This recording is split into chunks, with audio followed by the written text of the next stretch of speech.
കൃഷി ചെയ്യുന്നതിന് ഇത്ര ശാസ്ത്രീയമായിട്ട് പഠിച്ചെടുത്തത് എങ്ങനെ? പഠിച്ചെടുത്തത് കൃഷിയുമായിട്ട് ബന്ധപ്പെട്ടുള്ളത് ഒന്നുകിൽ കേരള കർഷകൻ, അതുപോലെ മനോരമയുടെ ഒരു പ്രസിദ്ധീകരണമുണ്ട്. ഇങ്ങനെ കുറേ പ്രസിദ്ധീകരണങ്ങൾ. ഇത് നമ്മൾക്കിത് വായിച്ച് കണ്ടിന്യൂസ് ആയിട്ട് അതിനെക്കുറിച്ച് വായിക്കുമ്പോൾ നമുക്ക് ഒരുപാട് അറിവുണ്ട്, ഒരുപാട് അറിവ്. പിന്നെ പ്രത്യേകിച്ച് ഇന്നത്തെ കാലത്ത് യൂട്യൂബുകൾ നമ്മൾ ഒരുപാട് സഹായിക്കുന്നതാണ്. അപ്പോൾ നമുക്ക് ഇപ്പോൾ വാഴക്കൊക്കെ ആണെങ്കിൽ നമ്മളിതിന് എന്തൊക്കെ കൊടുത്തു, ഏത് കൊടുത്തു, എത്ര വളപ്രയോഗം നടത്തി. ഇപ്പോൾ ഇതിനൊക്കെ ഉദാഹരണത്തിന് ഈ വാഴകൾ, ഇപ്പോൾ അവിടെ കണ്ട വാഴകൾക്കൊക്കെ ആദ്യം നടുന്നൊരു മാസം ആകുമ്പോൾ ഒരു വളപ്രയോഗം, അടിവളം. അത് കഴിഞ്ഞ് 2ാം മാസത്തിലേക്ക് വരുമ്പോൾ നമ്മൾ കൊടുക്കുന്നത് ഒരു 400 grams 18 NPK കൊടുക്കുന്നു.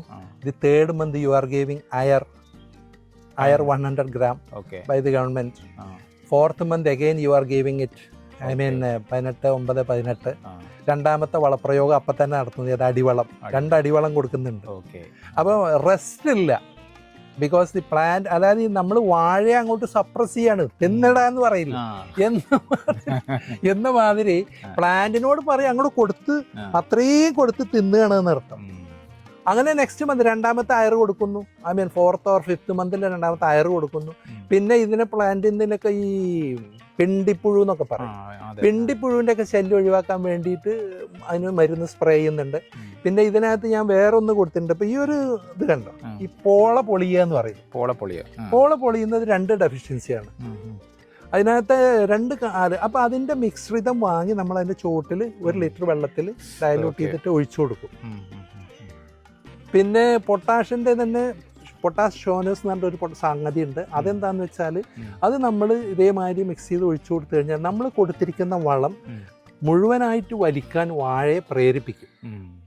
അപ്പൊ ഇത് പിന്നെ ഇതിന്റെ ലീവ്സിന് ഇപ്പൊ ഞാൻ കൊടുത്തു. നിങ്ങൾക്ക് വേറൊരു ഡെഫിഷ്യൻസികളെ ഞാൻ കാണിച്ചു തരാം. അവിടെ വാഴയുടെ ഈ തൂമ്പ് കണ്ടോ, ആ തൂമ്പ്, ഇതൊരു വലിയ വാഴകളൊക്കെ ഉണ്ട് അവിടെ നോക്കിക്കഴിഞ്ഞാൽ ആ തൂമ്പ് വളഞ്ഞു നിൽക്കുന്നതാണ്. അത് ബോറോന്റെയും കാർബണിന്റെയും ഡെഫിഷ്യൻസിയാണ്. അപ്പൊ നമ്മൾ ഈ ഇലകളിലേക്ക് ആ മരുന്ന് ഓൺലൈനായിട്ട് വരുത്തിയിട്ട് ഇലകളിൽ സ്പ്രേ ചെയ്യും. അത് രാവിലെ നമ്മൾ നേരിട്ട് വളം നൽകുകയാണ്. കാൽസ്യം കാർബണേറ്റ് എന്നാണ് അതിന് പറയുക. ബോറോൺ അതിന്റെ മിശ്രിതമായിട്ട് കിട്ടും. അപ്പൊ അത് നമ്മൾ ഇലകളിലേക്ക് സ്പ്രേ ചെയ്യും. അങ്ങനെ 2 തവണ ആദ്യം കൊടുക്കുക, പിന്നെ 20 ദിവസം കഴിഞ്ഞ് വീണ്ടും കൊടുക്കുക. അങ്ങനെ അത് കൊടുക്കുമ്പോൾ ആ ഡെഫിഷ്യൻസി പിന്നെ വരുന്ന തൂമ്പ് സ്ട്രൈറ്റ് ആയിരിക്കും. അല്ല, ഈ ഇൻസെക്ട്സുകളൊക്കെ കുറെ വരുമല്ലോ, അപ്പൊ അതിനൊക്കെ എങ്ങനെ? അതിന് ഇപ്പൊ 2 തവണ ഇപ്പൊ മരുന്നടിച്ചു. ഓരോ 3 മാസത്തിലും ഒരു മരുന്ന് സ്പ്രേ ചെയ്തില്. അപ്പൊ അവര് അട്രാക്റ്റഡ് ആവില്ല, ആകർഷിക്കപ്പെടില്ല. പിണ്ടിപ്പുഴുവിന്റെ ശല്യം ഒഴിവാക്കാനുള്ള മാർഗ്ഗമാണ് പ്രശ്നം. ഇത് കൃഷിക്ക് ഏറ്റവും വലിയ റിസ്ക് അവരിൽ നിന്നാണ്. ഇങ്ങനെയുള്ള കുറെ കാര്യങ്ങളുണ്ട്. പക്ഷെ ഈ നാടൻ ഇനങ്ങൾ എന്ന് പറഞ്ഞല്ലേ, ഈ പൊണ്ണൻ, ഇവന് എല്ലാ പ്രതിരോധ ശേഷിയുണ്ട്. അവന്റെ അടുത്ത് ഒരു പുഴുവും ചെല്ലും, വേനലിനെ അതിജീവിക്കും. ഇത് കാണാൻ നല്ല ഭംഗിയുണ്ട് കേട്ടോ, സംഭവം ഭയങ്കര നല്ലതാ. അവിടെ ഇങ്ങനെ എടുത്തിട്ട് ഈ കൊലാണ്ട് ഇതിന്റെ അകത്ത് ഇങ്ങനെ നിൽക്കുമ്പോൾ ഒരു പോസിറ്റീവ് എനർജിയാണ്. പിന്നെ ഇത് ശരിക്കും ഈ സ്ട്രെസ് ബസ്റ്റർ കൂടെ ആണെന്ന് തോന്നല്ലേ. പിന്നെ അല്ലാണ്ടേ നമ്മൾ എന്തെങ്കിലും അവിടെ നിന്ന് തലവേദന ഇങ്ങോട്ട് ഇറങ്ങി പോന്നു കഴിഞ്ഞാൽ നമ്മൾ പിന്നെ ഇതിൽ ഇങ്ങനെ വർക്ക് ചെയ്യുമ്പോൾ നമ്മള് ബോഡി ഒന്ന് ഫിറ്റ് ആവും ചെയ്യില്ലേ. പിന്നെ അല്ലാണ്ടേ ഇത് ഈ പറമ്പ് എന്താ കുറച്ച് ഇങ്ങനെ അത്ര അത് പുള്ളിക്കാരനെ നോക്കാറില്ല. അതാണ് അനിയന്റെ ആണ്. പുള്ളിക്ക് അത് അത്രമാത്രം അങ്ങോട്ട് ഒരു നല്ല ഡിഫറൻസ് ആട്ടോ. ഇത് കാണുമ്പോ കണ്ട നല്ലൊരു ഫർട്ടൈൽ, നല്ലോണം നോക്കിയിട്ടുണ്ടെന്ന് അർത്ഥം ഇവിടെ. അതെ, ഇത് എങ്ങനെ നെഗ്ലക്ട് ചെയ്യാന്നുള്ളതിന്റെ ഉദാഹരണമാണ് അത്. നമ്മൾ നോക്കിയില്ലെങ്കിൽ അങ്ങനെ ഇരിക്കും. ഈ കടുത്ത വേനലില് ഇത് മരവിച്ചു പോയി. നേരെ മറിച്ച് നമ്മൾ വേനലോ വർഷമോ ഭേദം ഇല്ലാതെ നോക്കിക്കഴിഞ്ഞാൽ അത് ഇങ്ങനെ ഇരിക്കും. എന്ത് ഡിഫറൻസാ. ഉദാഹരണത്തിന് ഈ കവുങ്ങൻ തൈ ഇതിപ്പോ വെച്ചിട്ട് 1 വർഷം ആകുന്നതേ ഉള്ളൂ. 1 വർഷം ആയില്ല. നമ്മുടെ മഴക്കാലം വന്നു കഴിഞ്ഞാൽ ജൂൺ ജൂലൈ വരണം, എന്നാലും ഇവന് 1 വർഷം ആകുന്നു. പക്ഷെ അവന്റെ വളർച്ച ഉണ്ടോ? അപ്പൊ ഇതിൽ ഓർഗാനിക് ഓർഗാനിക് യൂസ് ചെയ്യുന്നുണ്ട്. ഓർഗാനിക്കും NPK കൊടുക്കും നമ്മള്. രണ്ടും വേണം. 18, 9, 18 ആണെന്ന് ഏറ്റവും ബെസ്റ്റ് അവൈലബിൾ ആയിട്ടുള്ള NPK. 18 നൈട്രോജൻ ആണ്. പിന്നെ ഈ നമ്മളിത് കൊടുക്കുന്ന വളം അത് അബ്സോർബ് ചെയ്യണമെങ്കിൽ ആസിഡിക് എൻവയറൺമെന്റ് ക്രിയേറ്റ് ചെയ്യണ്ടേ. അതിനെന്താ ചെയ്യുന്നത്? അത് നമ്മളിപ്പോ ഈ കേരളത്തിലെ കുറെ കാലാവസ്ഥകളെ കുറിച്ച് കുറെ പഠിക്കാണ്. ഇപ്പം തെങ്ങുകൾക്കൊക്കെ നീ വേണമെങ്കിൽ കാണിച്ചു തരാം. നമ്മൾ വേരിന് കൊടുത്തിട്ടുണ്ട്. വേരിൽ ഫിഷ് അമിനോ ആസിഡ് ക്രിയേറ്റ് ചെയ്തിട്ട് അത് നമ്മൾ വേരുകൾക്ക് നേരിട്ട് കൊടുക്കും. അതെന്താണെങ്കിൽ നമ്മുടെ കാലാവസ്ഥ, നമ്മുടെ റെയിനി സീസൺ, ഇതെല്ലാം കൂടി ഈ പ്ലാന്റ്സിന്റെ ഒക്കെ റൂട്ട്സിനെ കരിയിച്ച് കളയുന്നൊരു പ്രക്രിയ നടക്കുന്നുണ്ട്.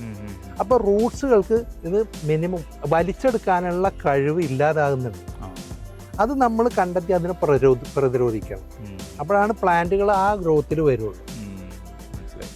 അപ്പം ഞാനേ ഇത് കേട്ടിട്ടുണ്ട്, ഇത് ആസിഡിറ്റി ഉണ്ടെങ്കിൽ നമ്മൾ വെക്കുന്ന ഫുഡ് അവർ അബ്സർവ് ചെയ്യുള്ളൂ.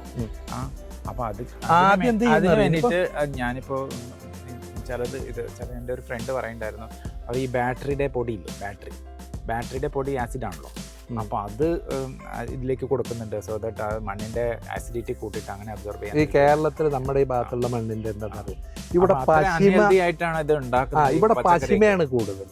അപ്പോൾ നമ്മൾ ഇവിടെ ചെയ്യേണ്ടത് എന്താണെങ്കിൽ, മഴക്കാലം വന്ന് ഇപ്പം മഴ പെയ്തില്ലേ, ഇനി ആദ്യമായിട്ട് തെങ്ങിന്റെ ചുവട് ഇളക്കി കഴിഞ്ഞിട്ട് അതിനകത്ത് മിക്കവാറും 1/2 കിലോ അല്ലെങ്കിൽ 1 കിലോ കുമ്മായം കൊടുക്കണം. ഈ കുമ്മായം കൊടുത്തിട്ട് ആ അസിഡിറ്റി കാര്യങ്ങളൊക്കെ പോകും. വിത്തിൻ എ മന്ത് അല്ലെങ്കിൽ ഒരു 15 ദിവസം 20 ദിവസം 1 മാസം കൊണ്ടൊക്കെ പോകും. പിന്നെ വളപ്രയോഗം നടത്താവും. അപ്പം നമ്മൾ കൊടുക്കുന്ന വളം അവന് കിട്ടും. ഇതിന് കാർഷിക വകുപ്പ് വളരെ ശക്തമായിട്ട് പറയുന്നതാണ് ചുണ്ണാമ്പ് കൊടുക്കണം. ചെയ്യാറുണ്ട്. ചുണ്ണാമ്പ് കൊടുക്കണമെന്ന് പറയാറുണ്ട്. അപ്പോൾ ഇതിനെ മേടിക്കുന്ന സാധനം നമുക്ക് സബ്സിഡി ആയിട്ട് കിട്ടുമോ? സബ്സിഡി ഒക്കെ ഉണ്ട്, നമ്മൾ ആ ഓഫറിന് പോകാറില്ല. കാരണം അതിന്റെ പുറകിൽ പോകാൻ സമയമില്ല. ഇതൊരു ഹോബിയാണ്. അതെ അതെ, ബേസിക്കലി അത് തന്നെയാണ്. എക്കണോമിക്കലായിട്ട് നോക്കുന്നില്ല. ഇത് കണ്ടോ, ഇത് ഈ തൂമ്പിനൊരു നാശം സംഭവിച്ചിട്ടുണ്ട്. ഇത് കണ്ടോ, ഇത് തൂമ്പ് വാടൽ രോഗമാണ്. ഇത് തൂമ്പ് വാടൽ. ഇത് ഈ തൂമ്പിനെ പോരും കയ്യില്. അപ്പൊ നമ്മൾ ഇതിനകത്ത് കോൺഫിഡോർ അല്ലെങ്കിൽ അങ്ങനെയുള്ള ഒരു മരുന്നുണ്ട്. ആ മരുന്ന് ഡയലൂട്ട് ചെയ്ത് ഇതിനകത്ത് ഒഴിച്ചു കൊടുക്കും. അത് ഒഴിച്ചു കൊടുക്കുമ്പോൾ പുതിയ തൂമ്പ് വരും.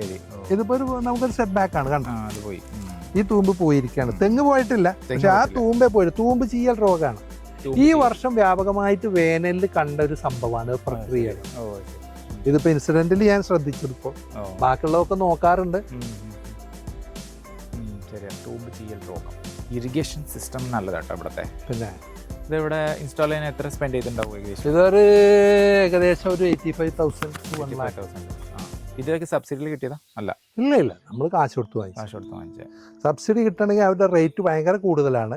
നമ്മളിത് ഓൺലൈനിൽ കയറി നോക്കി, ബോംബെയിൽ നിന്ന് മാനുഫാക്ചർ ചെയ്യുന്ന കമ്പനികളിൽ നിന്ന് നേരിട്ട് കൊണ്ടുവന്നു. അപ്പോൾ ഇതിൽ യൂസ് ചെയ്തിരിക്കുന്ന PVC പൈപ്സ് ഒക്കെ ലെഡ് ഫ്രീ എന്ന് തോന്നുന്നല്ലേ? ഈ മാർക്ക് ഉണ്ടെങ്കിൽ ലെഡ് ഫ്രീ. അതെ അല്ലേ? ഡ്രിങ്കബിൾ പൈപ്പിൽ യൂസ് ചെയ്യുന്ന സാധനം. ഇത് വെള്ളരി. എവിടെ വെള്ളരി? ഇതാ വെള്ളരി. ഓ, ഇത് പച്ചച്ചീര. വെള്ളരിക്കുണ്ട്. ഇത് പച്ചച്ചീരയുണ്ട്. വെള്ളരിക്കൊക്കെ ഇടക്ക് കിട്ടും അല്ലേ?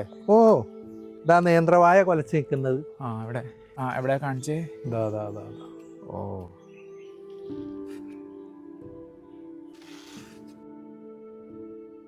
വിയറ്റ്നാം എയർലിയാണ്. അതേമാതിരി അവിടെ വേറെ നമ്മുടെ വിയറ്റ്നാം അല്ലേ? അപ്പൊ ഈ ഒരു പ്ലോട്ട് എന്ന് പറഞ്ഞാൽ അധികം ഒരു 1 ഏക്കറൊക്കെ ഉണ്ടാവും അല്ലേ? 1 ഏക്കറുണ്ട്. 3 വർഷം കായ്ക്കുന്നവനാണ്. പക്ഷെ ഇവന് ആ തൂമ്പ് ചീയൽ വണ്ട് കുത്തി അത് പോയി. പിന്നെ അതാ പുതിയ തൂമ്പ് വരുന്നുണ്ട്. അത് ഓട്ടോമാറ്റിക്കലി അഡ്ജസ്റ്റ് ചെയ്യും. പ്ലാന്റ് അഡ്ജസ്റ്റ് ചെയ്യും. അത് സെന്ററിലേക്ക് വരും. ശരി.